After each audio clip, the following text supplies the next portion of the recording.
Hello there, I'm Murray Carter from Carter Cutlery. I want to take a moment and explain to you the difference in the different kitchen knives that we make.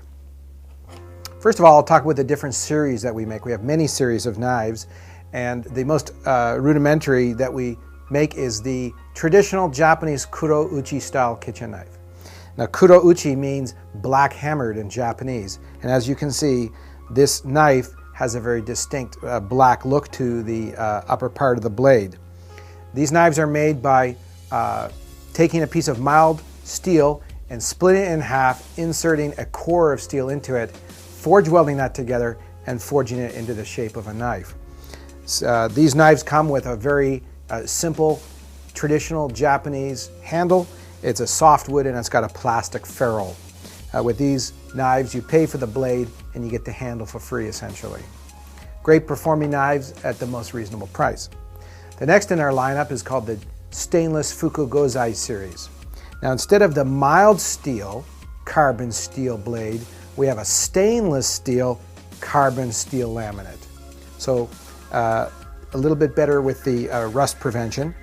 And these blades are all forged to shape, and then typically we put the same kind of rural, inexpensive, but practical handle on them. This knife happens to have a high-grade handle, which we'll discuss in a minute. Another variant of our stainless Fukugozai series is the riveted handle series. So this has got the same stainless steel, carbon steel laminated blade, but instead of a Japanese handle, it has a Western handle on. That's kind of riveted. The pros and cons are the riveted handles are a little bit more difficult to replace should they ever need repair or replacement. The Japanese handles are very easy to replace. The next in our lineup is called the high-grade series. Here we've done nothing more than take the stainless Fukugozai series style blade and given it a nice high polish. There are several other steps in the manufacture of the high-grade blades that we take a little extra time, a little extra care with, because they do have the high-grade designation, and we'll take it to our straightening bench 2 or 3 more times than we do the other knives, even though we'll do them 5 or 6 times. We might do these, 8 or 9 times. And this has a high-grade handle. The high-grade handle is going to be typically of magnolia wood, or in the case of the brown-looking handles, macassar ebony. And instead of a plastic ferrule, these have a ferrule made out of a genuine buffalo horn. A step up from our regular high-grade series is the high-grade series with a custom-made handle. Now, in this case, each one of these handles is custom-made in our shop, usually by me, and out of different pieces of exotic wood and different types of handle materials. So no two handles are identical. So you've got the high-grade stainless steel with carbon steel core, highly polished blade in a custom-made handle. Here's another example of one of those high-grade with the custom handles. Then we have a type of series, we call it our International Pro Series No Bolster. This is, unlike the other blades, this is a full tang blade. The steel goes all the way through, and instead of being inserted into a handle, the handle is actually attached from both sides and riveted on. This is our International Pro Series No Bolster, by the designation that there is no additional bolster material here between the handle and the blade. This is a International Pro Series knife. It has, again, in this case, the stainless carbon steel laminate blade, all forged. It is the full tang construction. It has a really nice handle attached with rivets. This is a desert ironwood handle, and it has a metal guard separating the blade from the handle. That's our International Pro Series knives. The last series of knives that we have is called our Japanese Pro Series. And what distinguishes the Japanese Pro Series knives is the construction of the blade. All the other blades we've looked at so far have been 3 layers of steel. We have the outer layers, and then we have the inner layer, the inner core, which is what does the cutting. The Japanese Pro Series is 2 layers. We have mild steel on the front side, and on the back side we have all carbon steel. So this is a two-layer blade. It's asymmetrically ground. You can see it's ground on one way on this side and quite differently on the other side. This is concave in the back here, and it's got an original blade thickness here, and then it's got a flat secondary edge. These Japanese Pro Series knives are great for people who want to make genuine, authentic sushi or Japanese cuisine at home, or also for professional chefs who work in a Japanese cuisine. Now that I've shown you the different series that we have, I want to briefly talk about the different shapes. Well, we make basically 8 basic shapes at Carter Cutlery. We make them in so many variations, especially varying in length, that the combination is literally limitless. We'll start with this shape here we call the funayuki. It's a popular Japanese style. Funayuki literally means ocean going, and they used to use little knives like this on their fishing vessels, so that when they would catch a fish, they'd cut a little piece of meat out of that fish and eat it to discern the quality of the fish at that season of year or where they were fishing. The blades are typically ground very thin on a funayuki, so great for all-around vegetable and fruit preparation and boneless meats. It's a knife designed for precision cutting. We can make them. We have medium thickness blades that you can do a little bit more taxing duty on, but typically they're light duty knives for cutting precision cuts in the kitchen. The interesting feature of a funayuki, as with many years of use, as it's sharpened, it gets shorter. As it gets narrower, it gets shorter, almost in the same proportion.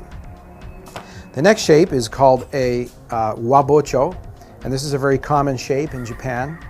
And again, ground very thin, and for the most part used for the same tasks and functions as the funayuki in the kitchen, for cutting a lot of vegetables and fruits and boneless meats and fish and so on. One thing that distinguishes itself from the funayuki is it's a wider blade, and so for cutting things like cabbage and some vegetables that have some height on it, this wider blade is a little easier. Another thing that distinguishes the wabocho is, as the blade is sharpened throughout many years of use, and as it gets narrower with use, it doesn't get as short as quickly as the funayuki does. The next shape is the nakiri, and the nakiri was specifically designed for cutting vegetables, and the distinguishing feature of the nakiri is that as it gets narrower through many years of use, it does not get any shorter.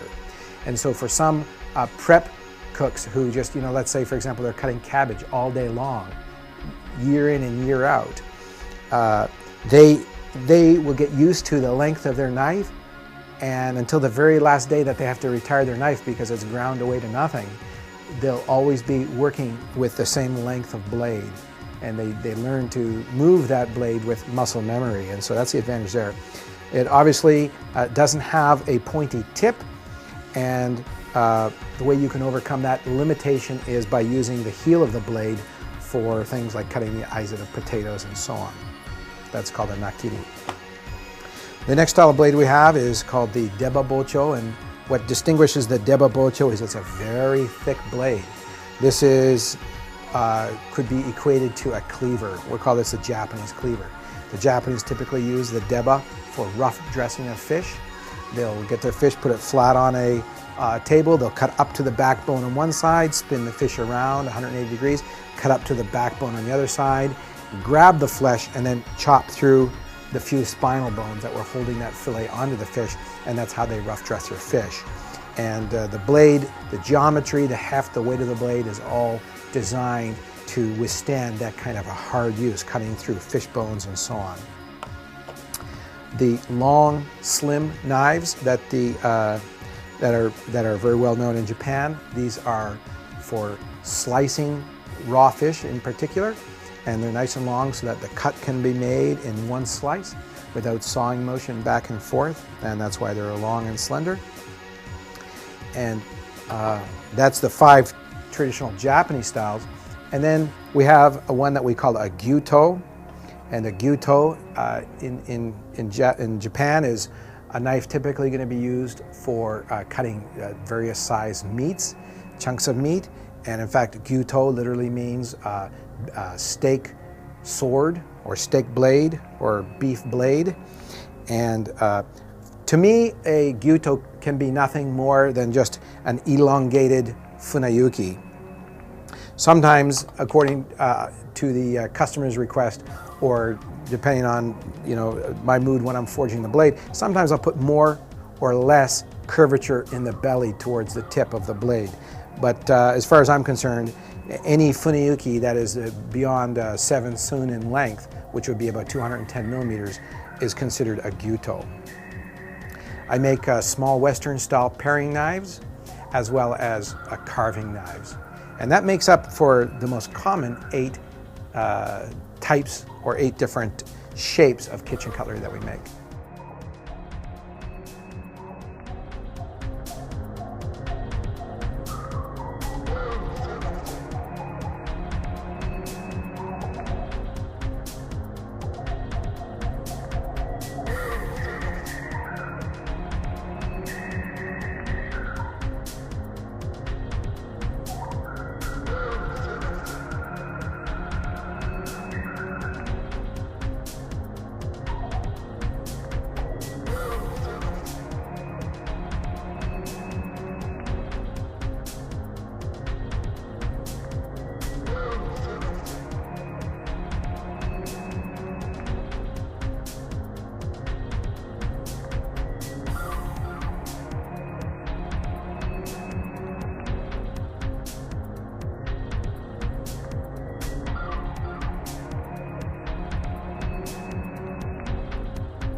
Now lastly, I want to talk about the different metals. So again, the kuro-uchi blades, we have 2 or 3 different examples here of the kuro-uchi. We got a kuro-uchi series, and we have the kuro-uchi International Pro Series no bolster. Again, these are made by taking mild steel and splitting it in half when it's red hot, and then inserting a carbon steel core and forge welding that together, and then forging that into a blade. Advantages are that a kuro-uchi, when it is forge welded at the right temperature and forged with utmost dedication and passion in the forge, can produce a blade that cuts unlike any others. Some of the the most spectacular cutting blades that I've ever experienced in my life, or that my customers have experienced, were of either the kuro-uchi or the Japanese kataha or Japanese Pro Series knives, where the lamination has taken place inside my forge and forged out. Disadvantages include higher maintenance. You're talking about mild steel and carbon steel. If it's left in an area where it's wet or moist or damp and it's not taken care of, you're looking at oxidization and possibly worse, rust. In the best scenario, the blade being used every day develops a bit of a patina, and you use the blade, you wipe it off, you put it away, and it's not a concern at all. People used carbon steel knives for centuries before we had stainless steel, and it worked just fine. Given the addition of the extra cutting performance, and even in today's age, people still, connoisseurs, opt for the kuro-uchi series or the Japanese Pro. The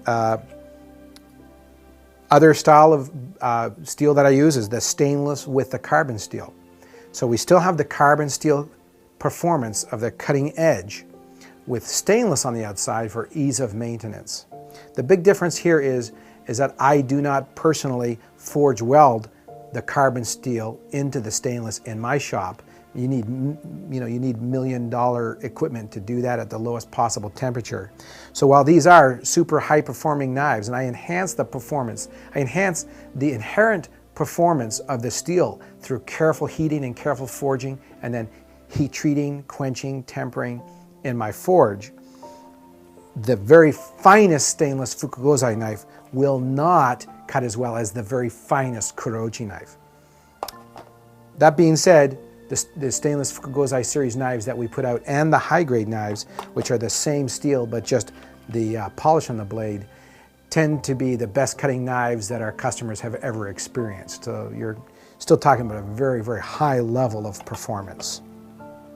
And lastly, we have a type of steel we call Damascus steel, where I'll take different types of steel and I'll stack them on top of each other like a sandwich, like a ham sandwich. You got the bread, the ham, the cheese, and the bread. And in the forge, we'll forge weld those different metals together and make them into one billet, and then fold it onto itself and fold it onto itself and go through this repeated forge welding and forging out sequence until I get the desired number of layers. And then on the last fold, I'll fold in a layer of carbon steel. And sometimes the Damascus blades have the qualities of the very finest kuro-uchi knives in that they cut unlike any others. But even just the average Damascus blade, it has a very unique and special quality in that no two are alike, and that in all of that forging and forge welding process, I'm imparting my passion and my personality into the blade, and it makes it that much more distinct than just the stainless or stainless carbon steel laminate. So those are the three different types of steels we use, and we've talked about the different series and we've talked about the different shapes. I hope that gives you a better insight and understanding into the wide selection of knives that you'll see at Carter Cutlery.